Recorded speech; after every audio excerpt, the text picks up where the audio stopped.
Hello everyone. So today we will do revision for the topic that is BMW management, that stands for biomedical waste management, right? So let's start with the revision session. First of all comes what actually is biomedical waste. ठीक है, हम किसे biomedical waste जो है वो बोलते हैं. So biomedical waste means any waste which is generated during the diagnosis, treatment और इम्यूनाइजेशन ऑफ ह्यूमन बींग्स और एनिमल्स और in research activities pertaining thereto or in the production or testing of biologicals and including categories mentioned in the schedule 1. ठीक है, वो भी हम आगे discuss करेंगे कौन सा स्केड्यूल है. ठीक है, सो बायोमेडिकल वेस्ट में सारे वेस्ट आते हैं. ठीक है, जो कि किसी पेशेंट के डायग्नोसिस बनाने के टाइम पे जनरेट होता है या उसकी ट्रीटमेंट में या ह्यूमन बींग्स की इम्यूनाइजेशन के वक्त में जो जनरेट होता है या एनिमल्स की इम्यूनाइजेशन के वक्त में यूज़ होता है या फिर कोई रिसर्च एक्टिविटी के दौरान जनरेट होता है. ठीक है, तो वो सारा किस में आता है? बायोमेडिकल वेस्ट के अंदर, right. Then next comes biomedical waste specific to hospital. की हॉस्पिटल में हम बायोमेडिकल वेस्ट किसे बोलते हैं. ठीक है, so when it comes to the hospital, ठीक है, biomedical waste is defined as waste that is generated during the diagnosis, treatment और immunisation of human beings and are contaminated with patients body fluids such as syringes, needles, ampules, organs, body parts, placenta, dressing, disposable plastics and microbiological waste. ठीक है, सो जब हम hospital की बात करते हैं तो बायोमेडिकल वेस्ट वो वाला वेस्ट होता है जो कि पेशेंट के ट्रीटमेंट के दौरान या उसके डायग्नोसिस बनाने के दौरान में या फिर इम्यूनाइजेशन के दौरान में यूज होता है, मतलब जनरेट होता है. ठीक है, उसे हम क्या बोलेंगे? Biomedical waste, right. और इसमें कौन कौन सी वेस्ट आ जाता है? जैसे कि सिरिंजेस हैं, निडल्स हैं, एम्प्यूल्स हैं, ऑर्गन्स हो गए, टिश्यूज हो गए, बॉडी पार्ट हो गया, प्लेसेंटा हो गया, ड्रेसिंग्स है, डिस्पोजेबल प्लास्टिक्स है या माइक्रोबायोलॉजिकल वेस्ट. तो वो सभी किस में आएगा? बायोमेडिकल वेस्ट के अंदर. सो ये पिक्चर है जो डिपिक्ट करती है what actually biomedical waste includes. So it includes needles, then discarded medicines, then human anatomical waste, then solid waste like cotton swabs. ठीक है, so who is at risk. ठीक है, कौन रिस्क पे है अगर हम बायोमेडिकल वेस्ट को अच्छे से मैनेज करके नहीं डिस्पोज ऑफ करेंगे. ठीक है, जनरल पब्लिक जो है वो रिस्क पे है और जो हमारा एनवायरनमेंट है वो भी खतरे में पड़ सकता है. देन डॉक्टर नर्सेज भी हो सकते हैं. ठीक है, जो कि अफेक्ट हो अगर बायोमेडिकल वेस्ट मैनेजमेंट ना हो. देन पेशेंट्स भी हो सकते हैं. देन हॉस्पिटल सपोर्ट स्टाफ है जो अफेक्ट हो सकते हैं. Then waste collection and disposal staff होगा, वो भी अफेक्ट हो सकता है अगर हम प्रॉपर वे से बायोमेडिकल वेस्ट को डिस्पोज ऑफ नहीं करेंगे या मैनेज नहीं करेंगे. Then next comes health hazards of BMW. ठीक है, बायोमेडिकल वेस्ट से कौन कौन से हेल्थ हैजार्ड्स जो है वो होने के खतरा है. तो अगर ह्यूमन और एनिमल वेस्ट या सॉइल्ड वेस्ट है उससे HIV, hepatitis B, hepatitis C, cholera, salmonellosis, rabies, leptospirosis, anthrax, TB, pneumonia, septicaemia. तो ये सब बीमारियां जो है फैलने के चांसेस हैं अगर बायोमेडिकल वेस्ट को हम अच्छे से मैनेज नहीं करते. देन अगर शार्प्स है जो, ठीक है, शार्प्स जो है that are always also coming under the this only biomedical waste के अंदर आती है ये. ठीक है, और शार्प्स में आ जाता है आपके जैसे कि निडल्स हैं. ठीक है, तो उससे कौन कौन से इन्फेक्शन फैल सकते हैं? HIV फैल सकता है, हेपेटाइटिस B, हेपेटाइटिस C और कई तरह की इंजरीज हो सकती है जैसे कि निडल स्टिक इंजरीज होती हैं. ठीक है, then cytotoxic and radioactive waste. ठीक है, साइटोटॉक्सिक और रेडियो एक्टिव वेस्ट से, ठीक है, कैंसर जो है वो हो सकता है. Genetic mutations can be there and even that can lead to birth defect, मतलब कि कंजेनाइटल मालफॉर्मेशन जो है वो हो सकती हैं ड्यू टू साइटोटॉक्सिक और radioactive waste. Then chemical waste. Chemical waste से पॉइजनिंग होने के चांसेस हैं, डर्मेटाइटिस होने के चांसेस हैं, कंजक्टिवाइटिस होने के चांसेस हैं या फिर ब्रोंकाइटिस होने के चांसेस हो सकते हैं. ठीक है, so these all are the health hazards which are related to biomedical waste management. Sorry, not management, which are related to the biomedical waste. अगर हम बायोमेडिकल वेस्ट को अच्छे से मैनेज नहीं करते तब ये बीमारियां जो है वो हो सकती हैं. देन नीड, क्या जरूरत है बायोमेडिकल वेस्ट मैनेजमेंट की. ठीक है, सो नोजोकोमियल इन्फेक्शन जो होगा, ठीक है, उसको प्रिवेंट करता है ये, जो कि मैंने लास्ट अभी हमने जो लेटेस्ट वीडियो करी है नोजोकोमियल इन्फेक्शन की. ठीक है, तो बायोमेडिकल वेस्ट जो है वो नोजोकोमियल इन्फेक्शन को प्रिवेंट करता है. Then drugs which have been disposed of being repacked and sold off to unsuspecting buyers. कई बार क्या होता है, मेडिसिन जो होती हैं वेस्ट हो जाती है या एक्सपायर हो गई. ठीक है, तो हम उसको डिस्कार्ड कर देते हैं ऐसे ही, है ना. अगर हम उसको ऐसे डिस्कार्ड कर देंगे तो उसका मिसयूज होने के चांसेस होते हैं, है ना, क्योंकि नेक्स्ट पर्सन जो है उसकी पैकिंग चेंज करके उसको दोबारा से रीपैक करके सेल कर सकता है। ठीक है, तो हमने बायोमेडिकल वेस्ट मैनेजमेंट में जो तरीका यूज़ किया है ड्रग्स को डिस्पोज ऑफ करने का, वो फॉलो करेंगे, तो उससे ये चांसेस जो है उसके रीयूज होने के वो कम हो जाते हैं। Then risk of air, water and soil pollution directly due to waste or due to defective incineration emissions and ash। ठीक है, तो air pollution, water pollution, soil pollution जो है वो होने के चांसेस भी कम हो जाएंगे अगर हम बायोमेडिकल वेस्ट को प्रॉपरली मैनेज करके डिस्पोज ऑफ करेंगे।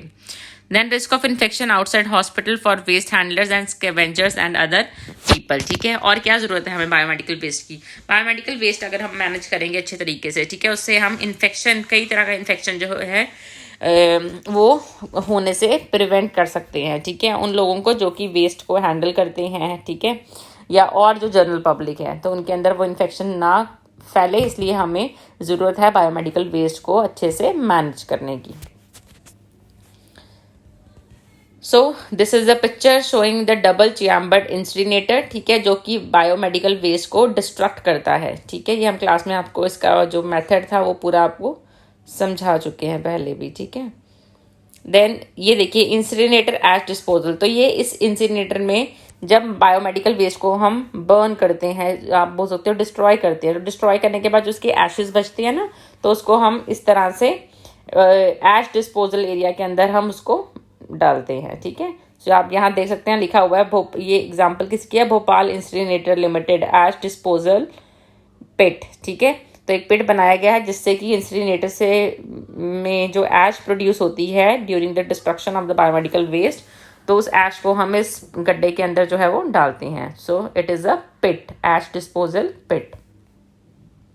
देन अदर मेथड है जो ऑटोक्लेव। ठीक है, ऑटोक्लेव आपने देखा है हॉस्पिटल्स के अंदर भी। Then health waste characterization. ठीक है, सो हेल्थ वेस्ट जो है, बायोमेडिकल हेल्थ जो वेस्ट है जनरेट होता है, उसको हम दो तरीके से जो है डिवाइड करते हैं। One is non hazards, another one is hazards. ज़्यादातर जो होता है वो हैजार्डस होता है, नॉन हैजार्डस होता है, दैट इज़ 75 to 90%, और जो हैजार्डस वेस्ट जनरेट होता है हॉस्पिटल से, दैट इज़ 10 to 25%। ठीक है, तो जो हैजार्डस वेस्ट है इसके अंदर दो आते हैं आपके, मेनली इन्फेक्टिशियस एंड अदर। अदर में आता है आपका रेडियो एक्टिव या फिर साइटोटॉक्सिक वेस्ट। ठीक है, अब आया स्केड्यूल 1। ठीक है, जो आपको डेफिनेशन में बताया था मैंने, है ना।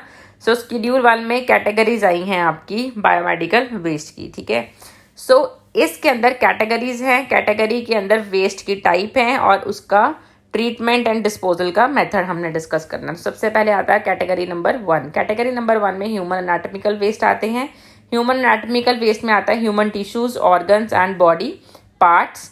देन आता है इसमें इंसिनरेशन एंड डीप बरियल। ठीक है, देन आती है कैटेगरी नंबर 2। कैटेगरी नंबर 2 में आपका आता है animal waste, animal tissues, organs, body parts, bleeding parts, fluid, blood, experimental animals used in the research etcetera. और इसको जो ट्रीटमेंट और डिस्पोजल का मेथड जो हम यूज़ करते हैं, दैट इज इंसिनरेशन और डीप बरियल।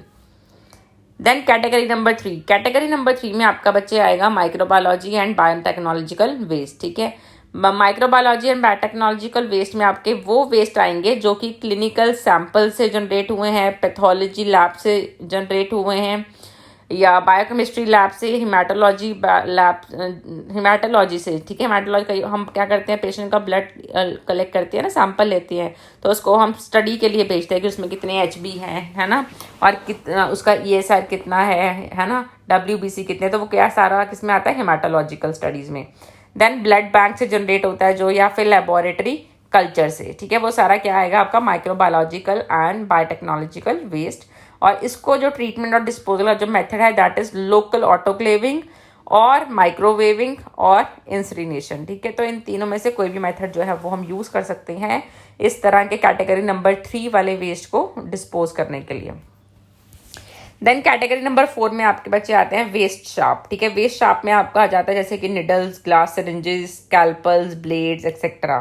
ठीक है, और वो सारे वेस्ट शार्प आते हैं जिससे जो कि पंचर कर सकते हैं या कट्स जो है वो लगा सकते हैं हैंडल करने वाले को। ठीक है, तो वो सारे किस्म हैं कैटेगरी नंबर 4 में। और इसको ट्रीटमेंट एंड डिस्पोजल का मेथड जो है कैटेगरी नंबर 4 का, दैट इज डिसइंफेक्शन। डिसइंफेक्शन हम केमिकल ट्रीटमेंट से भी कर सकते हैं ठीक है, या फिर हम जो निडल की टिप है उसको कटर से कट करने के बाद फिर ऑटोक्लेव करके या माइक्रोवेव करके, ठीक है, या फिर उसको आप बोल सकते हैं छोटे छोटे पार्ट्स में कट कर सकते हैं डिस्पोज करने से पहले, ठीक है। Then category number 5, category number 5 में आपका आता है discarded medicine and cytotoxic drugs, ठीक है। Discarded medicine and cytotoxic drugs, ठीक है। साइटोटॉक्सिक ड्रग्स कौन सी होती हैं? जो कि कैंसर ट्रीटमेंट के लिए हम जो है एक तरह से यूज करते हैं, राइट।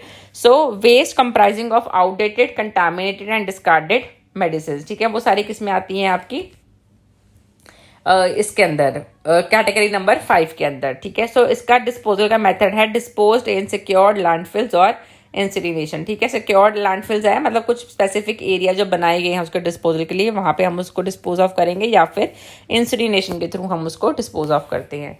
देन कैटेगरी नंबर 6 आता है that comprised of soiled waste. Soiled waste में आगे जैसे कि ब्लड है, बॉडी फ्लूइड्स है, कॉटन ड्रेसिंग्स हैं, सॉइल्ड प्लास्टर कास्ट है, प्लास्टर लगाते हैं ना हम फ्रैक्चर वाले एरिया में, वो वाला जो प्लास्टर कास्ट होता है। देन लिनन है, बेडिंग है, other material contaminated with blood, these all will be in category number 6। और इसका ट्रीटमेंट एंड डिस्पोजल का मेथड है इधर इंसिनरेशन, ऑटोक्लेविंग और माइक्रोवेविंग, ठीक है। तो तीनों में से कोई भी यूज कर सकते हैं method. Then category number 7, category number 7 में आपका इन्फेक्टिशियस सॉलिड वेस्ट बच्चे आता है, ठीक है। इन्फेक्टिशियस सॉलिड वेस्ट में आपका ज़्यादातर वो वेस्ट आएगा, ठीक है, जो कि शार्प वेस्ट शार्प को छोड़ के और चीज़ों से आता है, जैसे कि ट्यूबिंग्स हो गया, आईवी ट्यूबिंग हो गई, सेलाइन बॉटल हो गई, नॉर्मल सेलाइन बॉटल्स होती हैं, ग्लूकोज की जो बॉटल्स होती हैं, कैथेटर्स हैं, ग्लास है, इंट्रावीनस सेट्स है, सारे किसमें आएंगे? कैटेगरी नंबर 7 में, ठीक है। सो इसका मेथड जो ट्रीटमेंट है या डिस्पोजल है that is either by disinfection by chemical और treatment in autoclave, or we can go for microwaving followed by mutilation and shredding। mutilation और shredding में क्या करते हैं? छोटे छोटे पार्ट्स में उसको कट करके डिस्पोज करते हैं। Then category number 8, category number 8 में लिक्विड वेस्ट आता है, ठीक है। The waste generated from laboratory and washings, cleaning, housekeeping and disinfecting activities. तो लिक्विड वेस्ट किस में आएगा? आपका कैटेगरी नंबर 8 में। और इसका ट्रीटमेंट एंड डिस्पोजल का मेथड जो है that is by chemical treatment and discharge into the drains for liquids and secure landfills for solids, ठीक है। So this is about the category number 8. So next आपका आता है कैटेगरी नंबर 9, ठीक है। इसके बाद एक और कैटेगरी रह जाएगी आपकी, दैट इज कैटेगरी नंबर 10। तो पहले आइए कैटेगरी नंबर 9 देखेंगे। इसमें जो वेस्ट टाइप आपके आती है दैट इज इंसिनरेशन ऐश, ठीक है। तो जिस चीज़ को आपने इंसिनरेटर में डाला था, ठीक है, उसका ऐश बना, तो उसका ऐश जो होगा वो किस में आएगा? कैटेगरी नंबर 8 में, ठीक है। और सॉरी कैटेगरी नंबर 9 में आएगा। और इसका ट्रीटमेंट और डिस्पोजल का मेथड आपको पिक्चर दिखाई थी पीछे मैंने अभी एक, ठीक है। एक पिट बनाते हैं, म्यूनिसिपल लैंडफिल एरिया होता है वो, ठीक है, और उस पिट के अंदर हम उसको डाल देते हैं। देन कैटेगरी नंबर 10 है chemicals use in production of biological chemicals use in disinfection as insecticides etcetera. तो इंसेक्टिसाइड्स वगैरह हो गए, ठीक है, पेस्टिसाइड्स हो गए, तो ये किस में आएंगे? कैटेगरी नंबर 10 में। और इसका ट्रीटमेंट और डिस्पोजल का मेथड होता है chemical treatment and discharge into the drains for liquids and secure landfills for solid, ठीक है। तो केमिकल ट्रीटमेंट होगा इसका, या फिर इसको ड्रेन्स के अंदर, ड्रेनेज सिस्टम जो होता है, ठीक है, ड्रेन के अंदर हम इसको डाल देते हैं। हाँ, so this was about the schedule 1, ठीक है। इसमें हमने वेस्ट को कैटेगराइज कर लिया पहले, कैटेगरी 1 से लेकर कैटेगरी 10 तक। अब आइए शेड्यूल 2 देखेंगे हम। शेड्यूल 2 के अंदर क्या होगा? कलर कोडिंग होगी। हॉस्पिटल में आप गए हो, पोस्टिंग में आपने देखा है कि डिफरेंट डिफरेंट कलर के जो बिन्स होते हैं वो पड़े होते हैं। तो कौन से बिन में कौन सी कैटेगरी का जो वेस्ट है वो डालना है, वो अभी हम इसमें रिवाइज करेंगे। सबसे पहले आता है येलो, ठीक है। येलो जो है टाइप ऑफ कंटेनर कैसा होगा? ये नॉन क्लोरिनेटेड प्लास्टिक बैग होगा। जो मटेरियल होगा, जिस मटेरियल से ये बना होता है, तो प्लास्टिक बैग ही होता है, ठीक है। वेस्ट कैटेगरी नंबर 1 आएगा इसमें, जो भी हमने कैटेगरी पीछे डिस्कस करी है ना।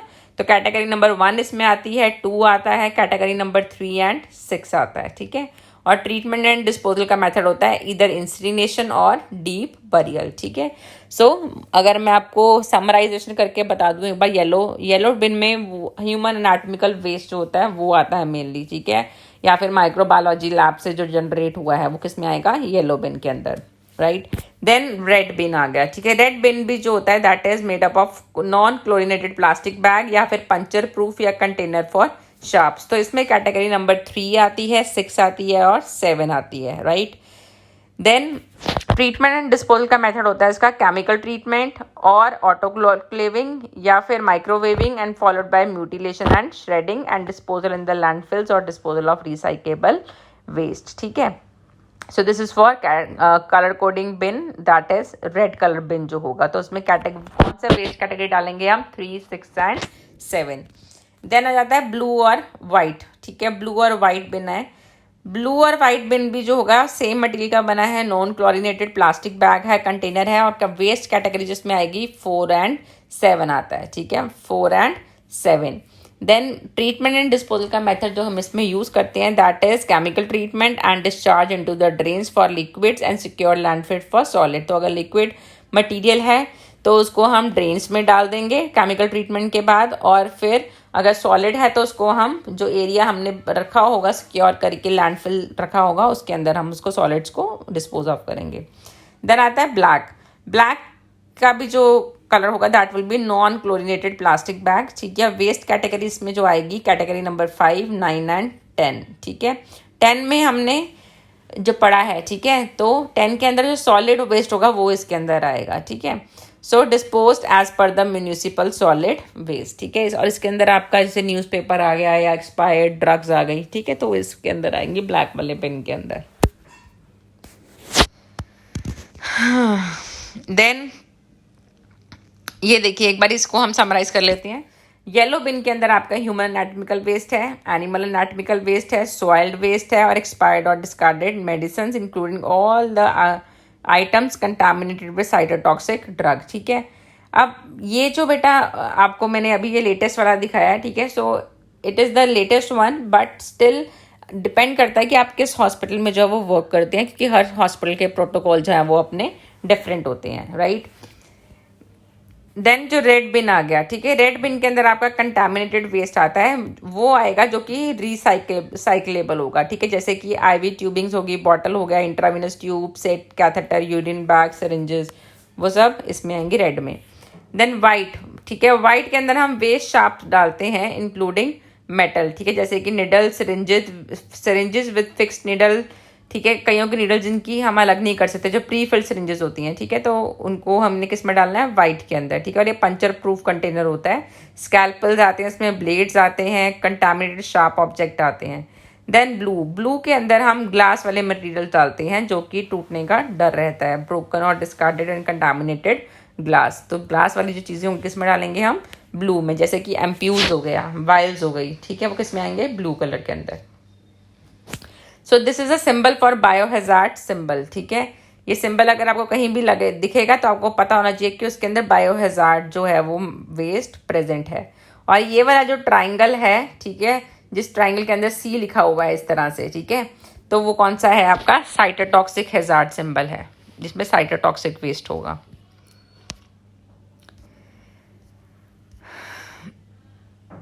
Then management of hospital waste. ठीक है. अब आ गया आपका हॉस्पिटल वेस्ट. तो हॉस्पिटल वेस्ट में ये ब्लैक कलर का बिन है. ब्लैक कलर के बिन में पेपर, प्लास्टिक, ठीक है, आउटर पैकिंग, कार्डबोर्ड, रैपर्स, ठीक है, किचन वेस्ट, फूड, ये सब किस में जाएगा? ब्लैक बिन के अंदर. देन आ गया येलो बिन. ठीक है. येलो बिन को हम बायोहैजार्ड भी बोल देते हैं. इस पर बायोहैजार्ड का भी सिंबल लगा होता है. ठीक है. तो येलो के अंदर वही कैटेगरी नंबर 1, 2, 3 एंड 6. राइट. तो ह्यूमन एनाटॉमिकल वेस्ट आ गया, एनिमल वेस्ट आ गया इसमें. ठीक है. देन बैंडेजेस आ गई, ड्रेसिंग आ गया, स्वैप स्टिक्स आ गए, स्वैप कल्चर्स आ गए. ये सब किसके अंदर आएगा? आपका येलो बिन के अंदर. इवन की डिस्कार्डेड मेडिसिन और साइटोटॉक्सिक ड्रग्स, जो कि लेटेस्ट आपकी गाइडलाइंस है उसके अकॉर्डिंग, इसीलिए इसके ऊपर येलो के ऊपर बायोहैजार्ड का सिंबल लगा हुआ है. तो हम इसके अंदर साइटोटॉक्सिक ड्रग्स जो है वो डाल सकते हैं. ठीक है. साइटोटॉक्सिक ड्रग्स अगर इसके अंदर होगी तो सिंबल जो आपका ये वाला भी आएगा. सी आपको दिखा था ना पीछे, ये वाला, दिस वन. ठीक है. Then next comes red. Red वाले के अंदर आपका वेस्ट डिस्पोजल आएगा, जो यूरिन बैग आएगा, ग्लव्स आएंगे, यूज्ड आईवी सेट्स आएंगे, पैथोलॉजी वेस्ट आएगा, plastic culture, plates and tubes आएंगी, ड्रेन्स आएंगी. ठीक है. चेस्ट ट्यूब ड्रेनेज होती है जैसे, है ना, तो वो इसके अंदर आएगा. और जितने भी शार्प जो भी है, infectious waste, sharp and non sharp, ठीक है, and plastic waste, that all will go into red bin. ठीक है. और ये भी बायोहैजार्ड का सिंबल इसके ऊपर भी लगा होता है इस तरह से. पर्सनल सेफ्टी डिवाइसेस तो हम पढ़ चुके हैं डिटेल में. ठीक है. सो this was all about the biomedical waste management. So this is the waste program that cannot be successfully implemented without the willingness, self motivation and cooperation from all the section of employees of any healthcare setting. तो biomedical waste program को चलाने के लिए effectively अपने hospital में सभी staff की जो है वो इक्वल कॉन्ट्रीब्यूशन जो है वो होती है, जिसके लिए कि विलिंगनेस होनी चाहिए, सब रेडी होने चाहिए उसके लिए, और सेल्फ मोटिवेशन होनी चाहिए कि हाँ हमें इसको फॉलो करना है, तभी हम इसको सक्सेसफुली इम्प्लीमेंट कर सकते हैं, right. Thank you very much. I hope this revision session for biomedical waste management is clear to all of you. लेकिन अब अभी भी अगर आपको कोई डाउट लगता है इस टॉपिक में तो आप मुझसे पर्सनली कोई भी क्वेश्चन इसके रिगार्डिंग अराइज कर सकते हैं। Thank you so much for your attention.